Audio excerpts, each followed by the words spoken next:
They mocked Earth's last defender, until he faced 10,000 of them all by himself. The first thing I heard when I woke up was laughter.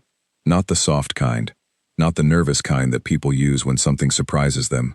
This was the deep, rolling laughter of creatures who had already decided that whatever was in front of them was not worth their fear. It came through the speaker in my helmet, translated into something my brain could understand, and it landed on me like cold water. I was lying face down on the surface of Gathara Station, a frozen world at the edge of what used to be human space. My left cheek was pressed against the ice. My hands were planted flat beneath me. I pushed myself up slowly, not because I was weak, but because I was counting. I was counting the seconds between each burst of laughter from the broadcast channel. I was counting the distance between the ridgeline and the first sensor array I had placed 3 weeks ago. I was counting everything, because that is what I do. That is what I have always done. My name is Elias Cord.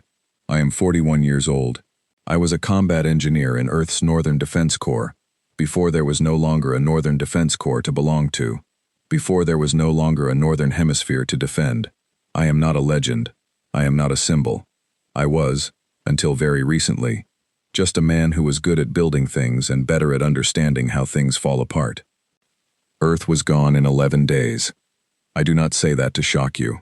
I say it because you need to understand the scale of what happened before you can understand why I was here, alone, on a frozen rock, with an alien army of 10,000 units laughing at me across an open channel. The Keth Dominion had been watching us for decades. We knew they existed. We had made diplomatic contact 7 years before the end, and the conversations had been polite, in the way that a large animal is polite, when it has not yet decided whether something smaller is food. The Galactic Council, which was the collection of older species who ran things in this part of the galaxy, had told us to be patient. They told us we were young. They told us to follow the rules, learn the protocols, and eventually we would be considered for a seat at the table. What they did not tell us was that the Keth had already filed a territorial claim on our solar system. What they did not tell us was that the Council had reviewed the claim, weighed our species against the Keth's military and economic value to galactic order, and quietly decided not to intervene. What they did not tell us was that the meeting where this was decided lasted less than 2 hours. 11 days. That was all it took. I was on a supply run in the outer belt when the first strikes hit Earth. I watched it on the ship's display, too far away to do anything, too close to look away. The Keth did not destroy the planet. They are not wasteful. They simply removed everything on it that belonged to us. Every city, every installation, every satellite, every ship that tried to lift off. They did it with the kind of precision that told me they had planned it for a very long time. After Earth, they took the colonies, one by one, in order of population. They were efficient about it. There was no cruelty in what they did, which somehow made it worse. Cruelty suggests emotion. What they showed us was indifference. We were a logistical problem, and they were solving it. I survived because I was small and I was far away and I kept moving. I moved from ship to ship, from station to station, collecting other survivors. We were not an army. We were about 200 people, most of them civilians, and we ended up on Gathara because Gathara had nothing the Keth wanted. It was cold, and it was empty, and it sat at the edge of their new territory like a forgotten coin under a sofa. It was the Galactic Council that made the offer. A representative arrived on a small diplomatic vessel, a thin creature with 4 arms, and a voice like wind through a pipe. It told us, in very careful language, that the Council had reviewed our situation and wanted to offer us a formal arrangement. Humanity would be permitted to retain one settlement, one world, Gathara.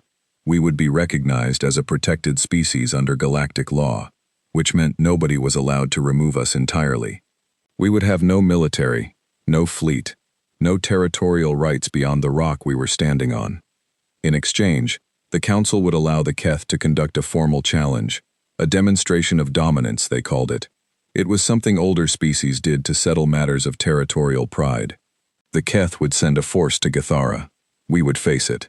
If any human survived, the terms of our protection would be honored. The Council representative said, "any human," in the way that made it clear they thought that was a generous word to use. The people around me were quiet for a long time after the representative left. Some of them cried. One man, a former colony administrator named Owen Burke, sat down in the middle of the floor and put his hands over his face and did not move for an hour. A woman named Claire Ashton, who had been a schoolteacher before all this, took my arm and asked me what I thought we should do. I told her I would handle it. I do not know exactly what I expected her to say to that. I think I expected her to argue. Instead, she looked at me for a moment with the kind of eyes that people get when they are very tired and very sad, but have not yet given up, and she nodded once. Owen looked up from the floor. A few others turned toward me. I told them to use the time to build what shelter they could in the deep tunnels. I told them to stay underground, stay warm, and stay off the communication channels. I told them that whatever happened on the surface was mine to deal with. I sent the council's representative my answer the next morning. One defender, me, 6 weeks before the Keth arrived. I remember standing outside after I sent it, looking up at the sky. Githara's sun is small and pale, and it gives light without much warmth. The ground stretches out in every direction in long flat sheets of dark ice and old rock. It is not a beautiful place. It does not pretend to be. It is honest in the way that hard things are honest. It does not promise anything it cannot give. I pulled my coat tighter and started walking. I had a fabrication depot, a survey map of the entire station terrain, and 6 weeks. I also had something the Keth did not seem to have factored into their calculations at all. I had time I intended to use, and I was very, very good at understanding how things fall apart. The laughter from the broadcast channel came again, louder this time. I reached up and adjusted the volume on my helmet without turning it off. I wanted to hear it, not because it hurt me, because it told me something useful about the people I was about to face. Creatures who laugh before a fight has started are creatures who have already decided the fight is over. That kind of certainty makes you slow. It makes you stop checking the ground beneath your feet. It makes you look at the space in front of you and forget that the most dangerous parts of any battlefield are the parts you are not looking at. I picked up my kit and walked toward the first position I had prepared. The sun was low. The ice stretched out ahead of me in silence. Let them laugh. I had been ready for 3 weeks. The Keth broadcast went out across every open channel in the galaxy at exactly 6 in the morning, Githara local time. I know this because I had my receiver tuned to all of them.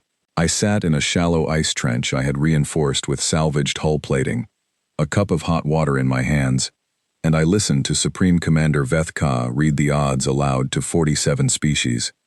His voice was deep. It had a quality that reminded me of a stone being dragged slowly across another stone.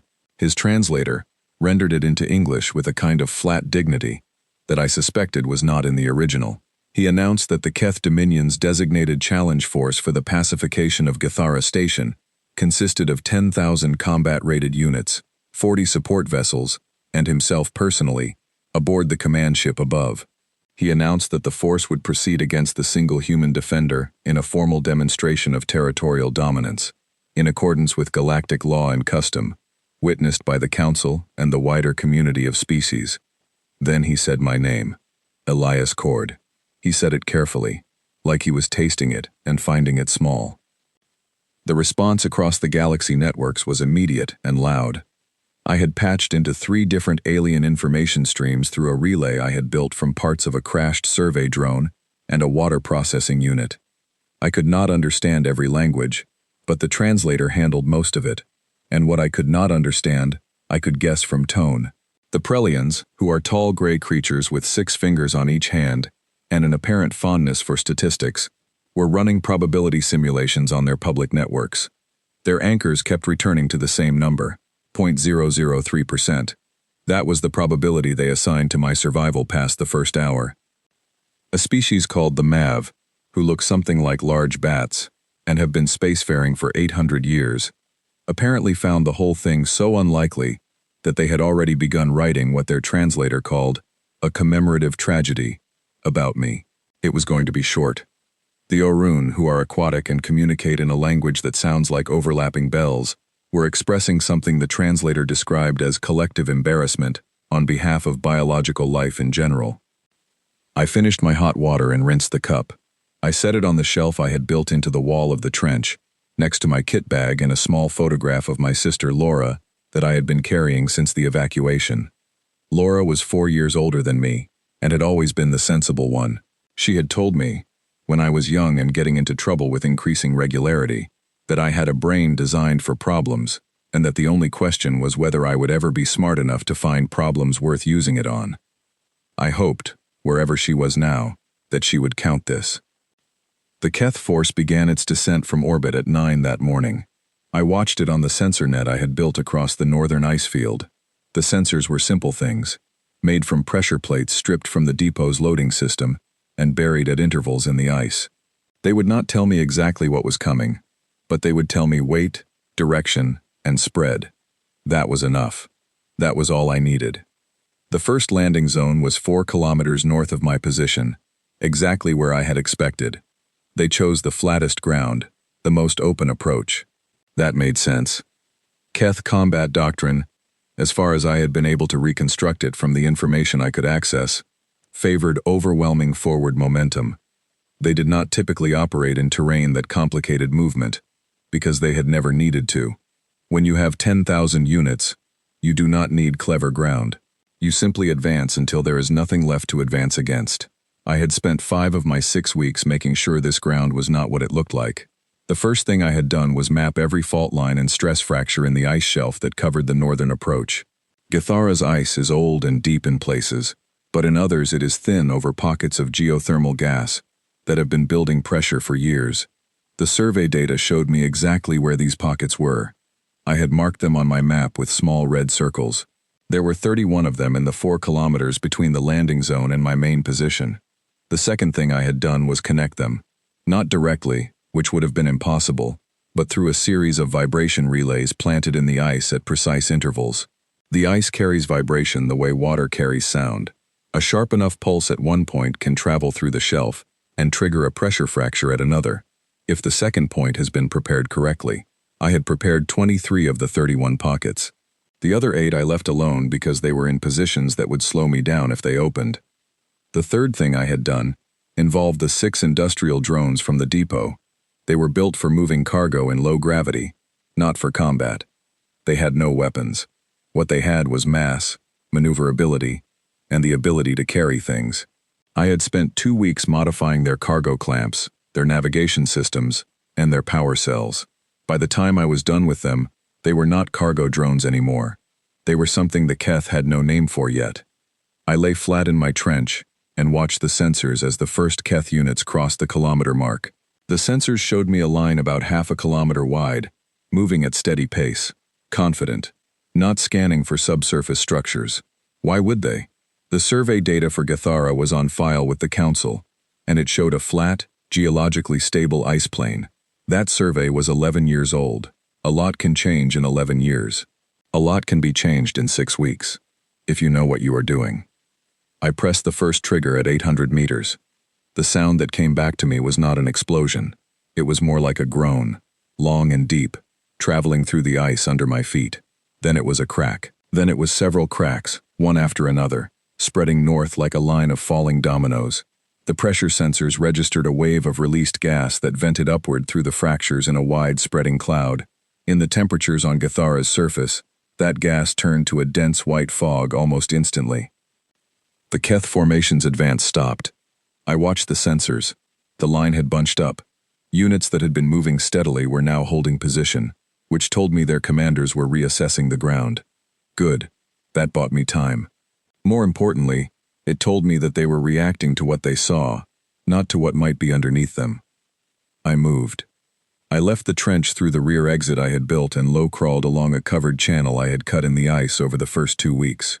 It ran 200 meters east before turning north toward the first drone position. I reached it in 6 minutes. The drone was powered down and covered with a sheet of heat-dampening film that I had cut from the depot's insulation stores.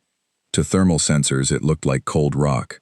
I powered it up, ran the 30-second check I had programmed into its system, and sent it on its first run. The drone lifted silently, cleared the ridge to my east, and descended into the fog. What happened next? I could not see directly. I felt it through the vibration sensors, and I heard it through the broadcast channel, because the Keth units were transmitting to their command ship constantly.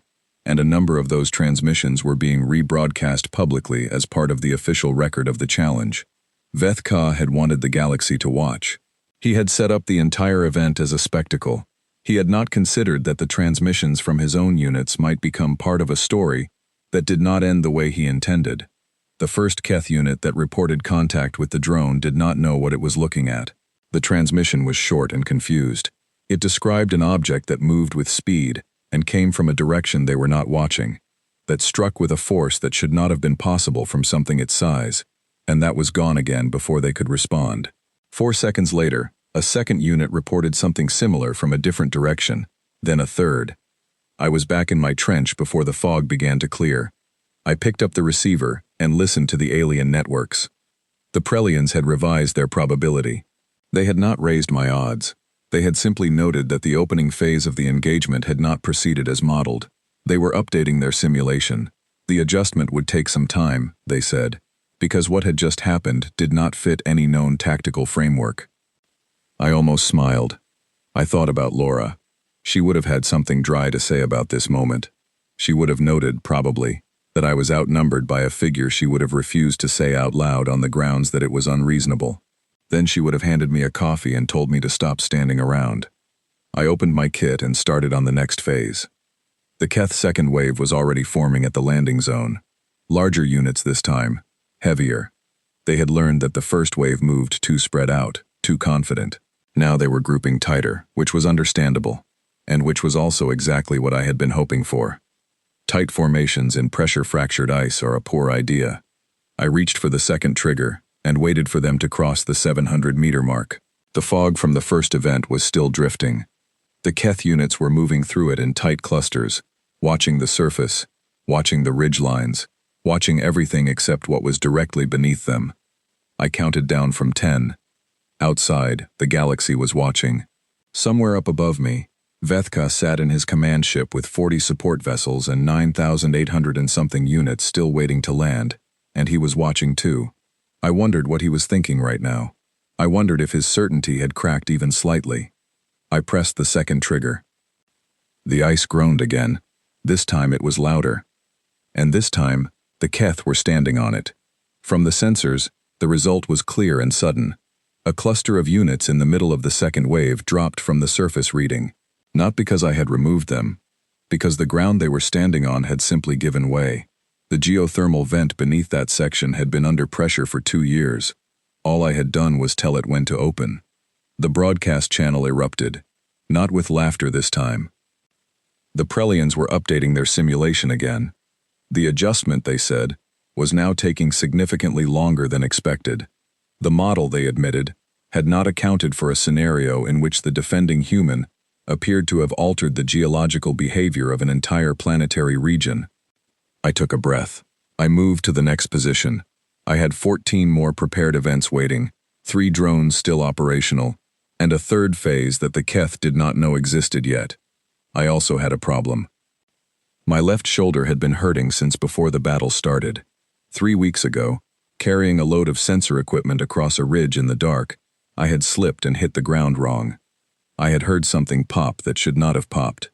I had reset it myself, packed the joint in ice for a day, and kept working, because stopping was not something I could afford. Now, with the effort of crawling through channels and running trigger lines, the shoulder was reminding me that it had opinions. I pressed my back against the trench wall and used my right hand to push the joint back into the correct position, with a pressure that I will not describe in detail, except to say that I did it quietly, and then I kept moving. Pain is information. Above me, somewhere past the cloud layer and the pale Gathara sun, the galaxy was watching. Below me, the ice hummed with the weight of what was coming. I had work to do. The number was below 7,000 by the time Veth-Ka changed his approach. I knew he would change it. Any commander worth their rank would change it. The question was never whether he would adapt, but how long it would take him to understand that adapting against me was not the same as adapting against a conventional force. Conventional forces have limits that can be mapped. They run out of ammunition, or energy, or bodies, and when they do, the shape of their options shrinks down to something a command computer can model in seconds. I did not operate that way. I operated on the principle that a battlefield is a conversation, and the person who controls the vocabulary of that conversation controls the outcome. Let me tell you what the previous hours had looked like. After the second pressure event, the Keth had pulled their remaining ground units back to the landing zone and spent 2 hours running sensor sweeps of the entire northern approach. Their scanners were sophisticated. They found most of what I had buried, not all of it. I had placed some devices at depths their standard scanners could not read, wrapped in material that scattered the signal, but they found enough to know that the northern approach was not safe. So they moved to the east. I had prepared the east approach as well, but differently. The eastern terrain is harder, less ice, more rock, and the methods I had used in the north would not work as well there. What I had done in the east was different, quieter, slower. Over 3 weeks I had moved rock and debris along the eastern ridgeline in a specific pattern, building what looked, from above, like a natural series of collapsed formations. From the ground it looked like a narrow channel that offered cover from the open terrain. It was not cover. It was a funnel. The Keth commanders saw the channel and sent their fastest, lightest units through it first. I imagine they were thinking that speed was the counter to whatever I had done in the north. Get through the open ground quickly, make it hard for me to respond. It was a reasonable thought. The channel was 200 meters long and 12 meters wide. I had placed acoustic triggers in the walls every 15 meters, connected to a relay system that ran back to a position 500 meters south. The triggers were sensitive to the specific vibration frequency of Keth combat units moving at their standard march pace. I had calibrated them myself, in the second week, using recordings from the public archive footage of Keth military parades. When the first unit entered the channel, the acoustic trigger at the entrance fired. It sent a signal to the relay, which sent a signal to the series of compressed gas canisters I had buried in the channel walls. The gas was not anything exotic. It was the same geothermal gas that I had used in the north, harvested and stored in pressurized containers I had built from depot materials. When it released, it did not cause physical damage. What it did was fill the channel with a dense cloud of particles that completely blocked every optical and thermal sensor the Keth units carried. Blind, packed tight, in an enclosed space. I will not go into the specifics of what happened next, except to say that I had also placed a series of mechanical obstacles in the floor of the channel, and that the drones I had not yet used were waiting at the southern end. The Keth pulled out of the eastern channel in considerably less order than they had entered it. That was when Vethka came on the command channel himself. He did not speak to me at first. He spoke to his unit commanders, and I was listening. He told them to stop. He told them to hold position at the landing zone perimeter. He told them that the engagement had been mismanaged by treating the terrain as neutral. He was not wrong. He was also, I noticed, not laughing. Then he pulled the broadcast channel back to private. The galaxy-wide feed was still running, but it was now showing only the external view from his command ship's cameras. He was hiding his internal communications. That was smart. It was also a little late. He had given me 20 minutes of stillness. I used it. The third phase was something I had not told anyone about, not even Owen Burke or Claire Ashton in the brief radio contact I had maintained with the tunnels.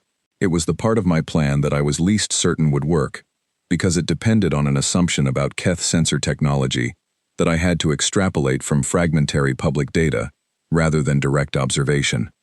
The assumption was this.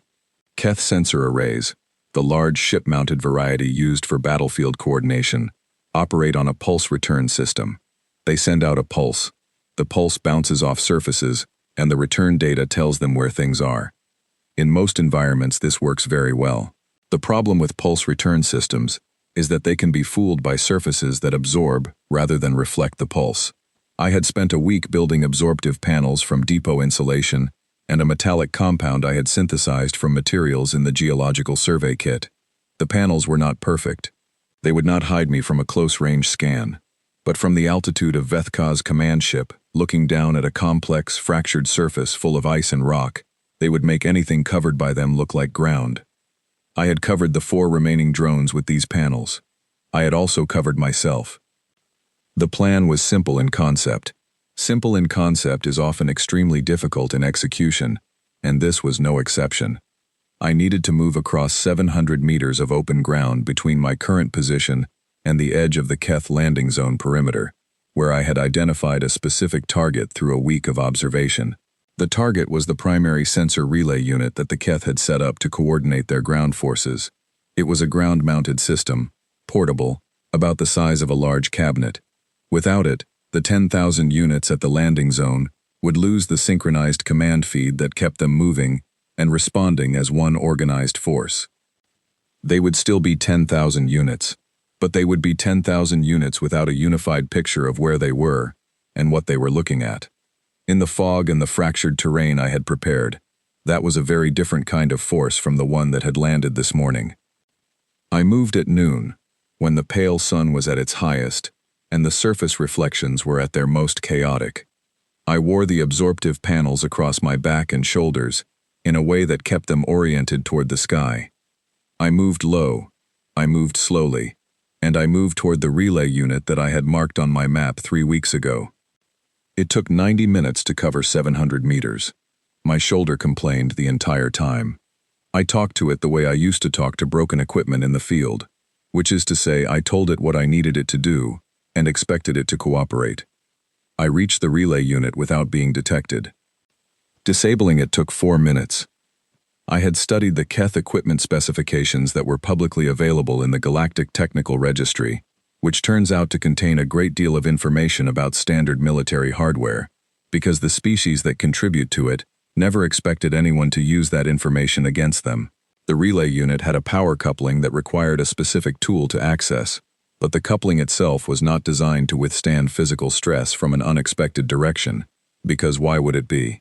The unit sat behind a perimeter of ground forces and under the protection of a command fleet.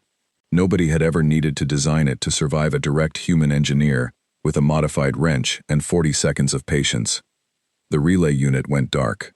Above me, on the broadcast feed that was still transmitting the external view, I watched the command ship's lights flicker. I was back in my prepared position 30 minutes later.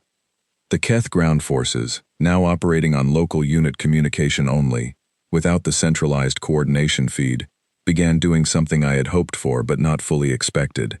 They began arguing, not in any way I could hear directly, but in the way you can tell a system is arguing with itself from the outside. They stopped moving in the same direction. 3 clusters went north, 2 went east. One group stayed at the landing zone and appeared to be rebuilding something, which suggested they were attempting to repair or replace the relay. 2 others moved south. South was where the tunnels were. I moved before I had finished thinking about it. The 2 southern groups were not large. I estimated from the pressure sensors about 40 units combined. They were not moving toward the tunnels because they knew where the tunnels were. They were moving south because south was the only direction they had not tried yet, and confused forces tend to fill directions the same way water fills a container. But they were moving south, and south was where Claire Ashton and Owen Burke and 180 other people were sitting in the dark trying to stay warm. I had promised them I would handle it. My shoulder was not cooperating. I ran anyway. I used the covered channels where I could, and open ground where I could not avoid it. I reached a prepared position 300 meters ahead of the southern units, with about 4 minutes to spare. I used the 4 minutes to arm what I had placed there in the first week, a network of low-yield acoustic devices that I had built from the depot's emergency warning system. They were not powerful in any conventional sense. They were extremely loud. The Keth units entered the range of the network. I triggered it. The sound that came out of the ice around them was something that I had calculated, based on the frequency range that Keth sensory organs respond most strongly to. I did not have perfect data. I had enough. The 2 groups stopped. Then they turned around. Then they moved north at a pace that was noticeably faster than the pace they had used coming south. I stood in the middle of the channel and breathed. My shoulder was screaming now. I sat down against the channel wall and pressed my hand against the joint and told it, again, what I needed from it. Then I got up and kept going, because the number was below 7,000 and I was not finished. And because I had made a promise. The private channel opened at 2 in the morning. I was sitting in a shallow depression in the rock, 5 kilometers from the landing zone, my back against a boulder, my kit open beside me. I had been working on my shoulder for 10 minutes with what I had available, which was not much, but which was enough to reduce the constant sharp complaint to something I could work with. The Gathara night was very cold and very clear, and the stars above me were the same stars I had looked at as a boy from the roof of my parents' house in Cornwall. They did not look concerned. The channel opened without announcement, just a carrier tone, and then a voice. Elias Cord. The translator smoothed it out, but the voice underneath was different from the morning broadcast. This was not the polished command tone designed for 47 species. This was something quieter, something that had been stripped of its performance. "Yes," I said. "I am Vethka. I know who you are." There was a pause. In that pause, I counted 6 seconds. 6 seconds of a supreme commander not knowing what to say next. I found that I was not surprised. He had spent the entire day watching something that should have been over in an hour turn into something he did not have a word for. "I am offering terms," he said. I did not respond immediately. I looked up at the stars. I thought about the word terms and what it meant in this context, and what it would mean to the 180 people in the tunnels, and what it would mean to every species that had been watching this since morning. "What terms?" I said. "Full withdrawal. My force returns to orbit. You are recognized as the surviving defender. The arrangement with the council is honored. Gathara is yours. We leave." He paused again. "It is over. Enough has been demonstrated." The way he said enough was interesting. Not as in, enough of this pointless exercise. More as in, enough things have happened today that I did not expect, and I would like them to stop happening. I thought about what I was going to say. I wanted to be precise, because this was not a private conversation. The broadcast channel was still running. The galaxy was still watching. And what I said in the next minute would matter in ways that went far beyond this frozen rock. "What has been demonstrated?" I asked. Another pause. "That your species is more resilient than assessed." That is a careful way to say it. I am a careful person. "You were not careful this morning," I said. "This morning you read my name out loud to 47 species and invited them to watch you remove me. You made this a public event, your choice, not mine." Silence. "So here is what I want you to understand," I continued. "I am not accepting your withdrawal offer because I am tired, or because I am finished, or because I think this is a reasonable moment to stop. I am telling you that you came here with 10,000 units, and you still have most of them, and I am still here, and the reason I am still here is not luck. It is not some special ability. It is something you still do not fully understand about us, and that is the part I need the galaxy to see." "What do you want?" Vethka asked. The question was flat, honest, military. "Nothing tonight," I said. "Keep your withdrawal offer open. I will talk to you again at sunrise." The channel stayed open for another 3 seconds. Then it closed. I sat for a moment in the dark. My shoulder ached. My hands were cold. I was operating on 6 hours of sleep spread across the previous 48, and there was a bruise along my left ribs from a fall I had taken in the Eastern Channel that I had not had time to examine properly. I reached into my kit for a ration bar and ate it slowly, staring at the stars. The galaxy was watching. I had known it since morning, but knowing it and feeling it are different things. Somewhere out there, the Prelians were running updated simulations. The Mav were revising their commemorative tragedy, possibly into something with a different ending. The Orun were doing whatever the Orun did when they were deeply confused by events. And up above me, in a command ship with 40 support vessels, and somewhere between 6,000 and 7,000 units still waiting, a supreme commander who had opened a private channel and offered terms was sitting in the dark thinking about what had just happened. I thought about him too. Vethka was not a fool. I had established that during the day. He adapted when he needed to. He pulled back when the ground was wrong. He changed his approach 3 times, which is more flexibility than a lot of commanders show. He had made the same mistake that almost everyone made about humans, which was assuming that our physical limits were the same as our operational limits. But he was not a fool, which meant that when he sat down tonight and went over the numbers, he was going to reach a conclusion. The conclusion was going to be something like this. The human has not been defeated by 10,000 units, several of which no longer exist. The engagement has cost resources and damaged the reputation that this challenge was designed to protect. Continuing the engagement will cost more resources and more reputation. The original strategic goal, which was to demonstrate Keth dominance and secure Gathara, is now impossible. No matter how this ends, the record of today already exists. He was going to reach that conclusion, and he was going to hate it. I wanted him to sit with it for a while. At 3 in the morning, I did something I had not done since I arrived on Gathara.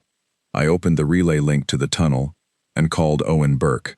He answered immediately, which told me he had not been sleeping either. "How are people doing?" I asked. "Scared," he said. "But holding." Claire organized a watch rotation. They've been listening to the broadcast on a low-power receiver. There was a discussion earlier about whether to try to come out and help. "Did you stop them?" "I did." "Good. Are you all right?" he asked. "My shoulder is complaining," I said. "My ribs are unpleasant. I am otherwise functional." There was a sound on his end that might have been relief, or might have been something he was trying not to let become crying. "The Orun are apparently composing something," he said. "A formal recognition piece. According to the translator, it is the kind of thing they make when something happens that changes how they think about a question they thought was answered." I looked at the stars. What was the question? Something about the youngest species in the galaxy being worth watching. I did not say anything to that. It was not the kind of thing I had a good response to at 3 in the morning with a damaged shoulder and 6,000 units still on the ice north of me. "Get some sleep if you can," I told Owen. "Tell Claire I said the same." "And tomorrow?" he asked. "Tomorrow I finish it," I said. I closed the relay and leaned back against the boulder. I needed 3 hours of sleep, and I was going to get exactly 3 hours. And then I was going to wake up and do what I had come here to do.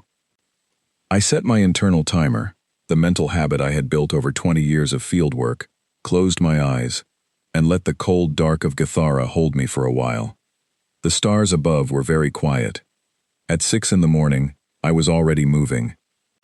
The sun came up thin and pale, the way it always did on Gathara, giving everything a long, flat light that made shadows stretch out wide across the ice.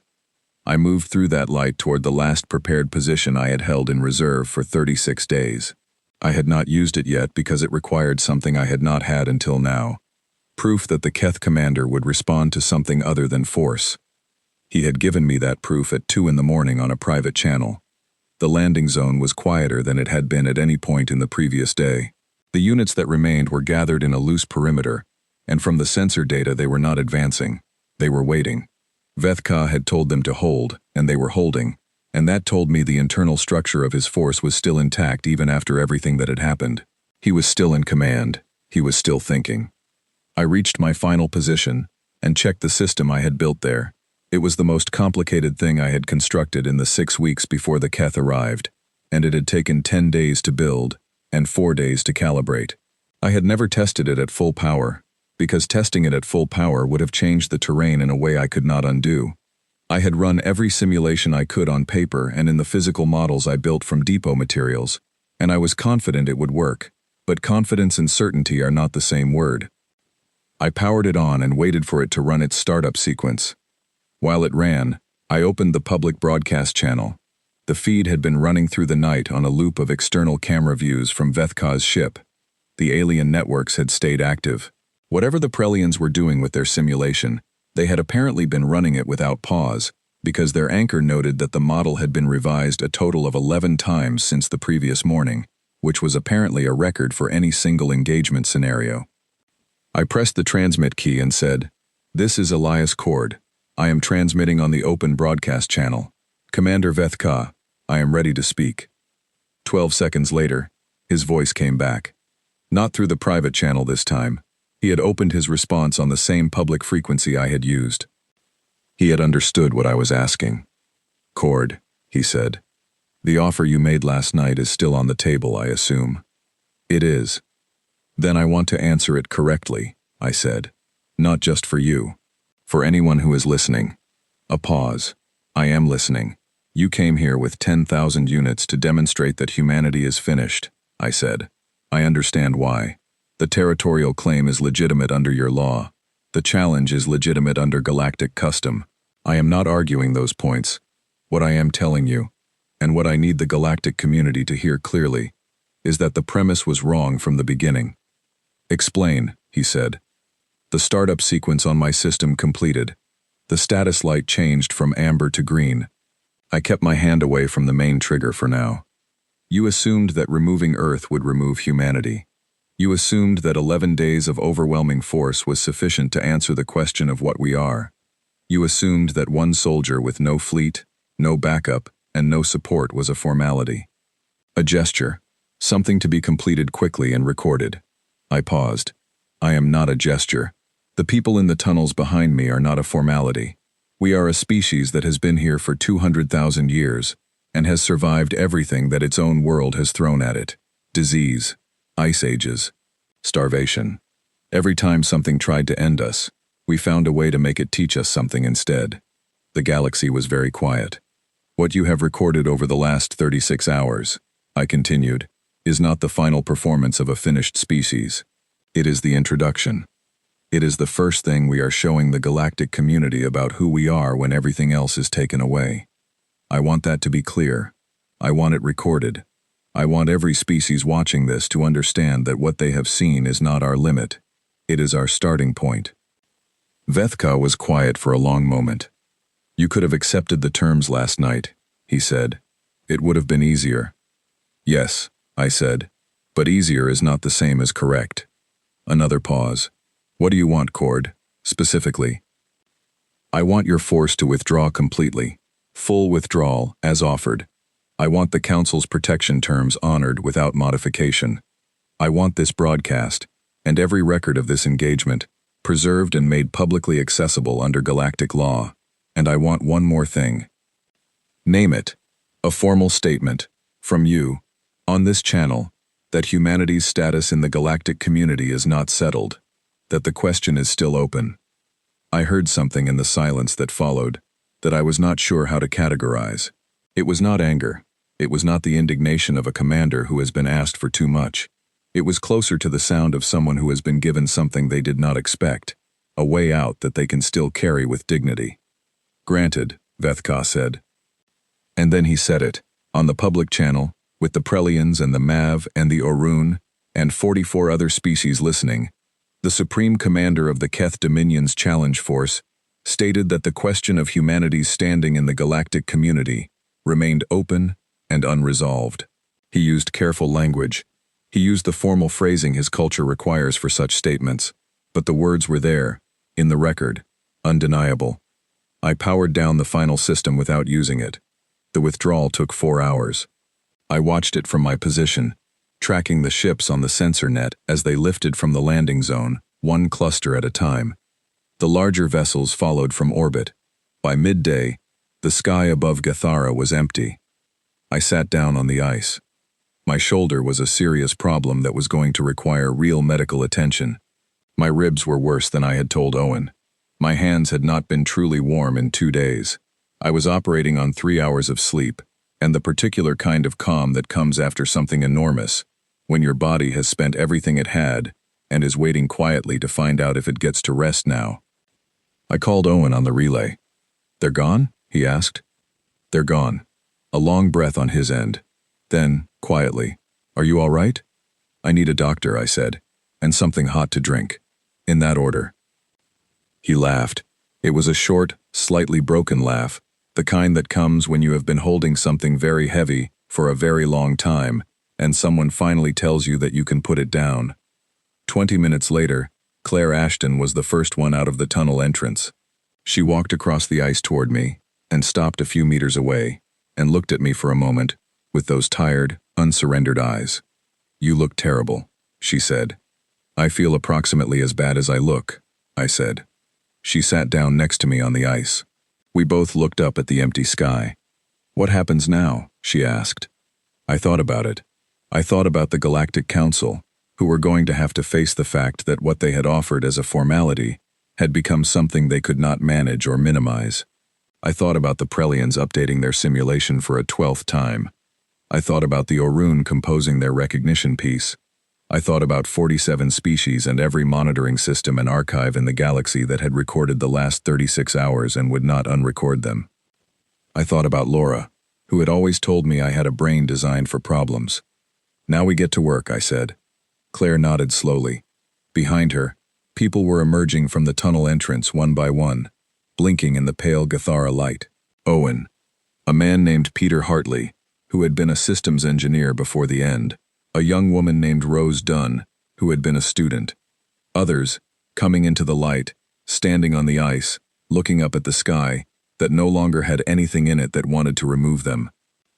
I sent one last transmission on the open broadcast channel. I did not write it out in advance. I did not rehearse it. I just opened the channel and said what I thought needed to be said, in the plainest language I had. To the galactic community, to every species that has been watching. My name is Elias Cord. I am the last active military defender of the human species, and as of today, I am informing you that the role is no longer necessary in the same way. Not because we are safe, not because we are powerful, because we are still here, and that is the thing we came to tell you. We are still here. We have not stopped. We have not finished. We remember what was done to us, and we have made a choice about what to do with that memory. We are not going to use it to make enemies. We are going to use it to make sure that no species in this galaxy ever watches what we watched in 11 days and has no one to call. That is what humanity is for. That is what we are starting today. I closed the channel. Peter Hartley handed me a cup of something hot that he had apparently carried up from the tunnels specifically for this moment. I looked at it, then at him. Rose started it before we even came up, he said. We figured you would need it. I drank it slowly. It was not good. It was made from depot supplies that were not designed to be pleasant. It was the best thing I had tasted in 6 weeks. The sky above Gathara was pale and cold and completely empty, and the sun was doing its best with the light it had, which was not much but was enough. We sat on the ice together, all 181 of us, and we let the quiet settle over us like something earned. Somewhere above, in the vast record of galactic communication that never truly goes silent, the broadcast of the last 36 hours was being archived, copied, translated, discussed, revised, and passed from system to system across the galaxy at the speed of light. The Prelians were on their 13th simulation revision. The Orun's recognition piece was apparently nearly complete.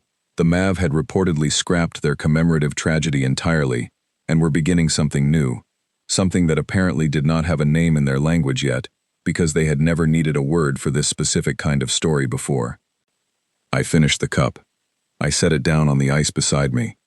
I looked at the people around me, and thought about what I had said on the open channel, and whether I had meant all of it. I had meant all of it. We had a lot of work ahead. We had no fleet, no territory beyond this frozen rock, no formal standing in the galactic community beyond what had just been carved out in the record of a challenge that was supposed to be a formality. We had 181 people, a fabrication depot, a geological survey kit, and the next several decades to figure out what came next. Also, as Owen pointed out quietly from somewhere to my left, we had the galaxy's attention in a way no young species had ever had it before. He was not wrong. I stood up slowly, favoring my shoulder. I looked around at the flat, honest surface of Gathara, at the pale sun doing its work in the cold sky, at the people who were standing on the ice looking at me with the same question in all of their faces. Let's get inside, I said. We have planning to do. We walked back toward the tunnel entrance together, across the ice that I had spent 6 weeks turning into something the galaxy had not seen coming, under the sky that was ours again, into the cold and honest dark of a world that was small and far away and, as of today, the only beginning we needed. We were still here. That was enough to start. End.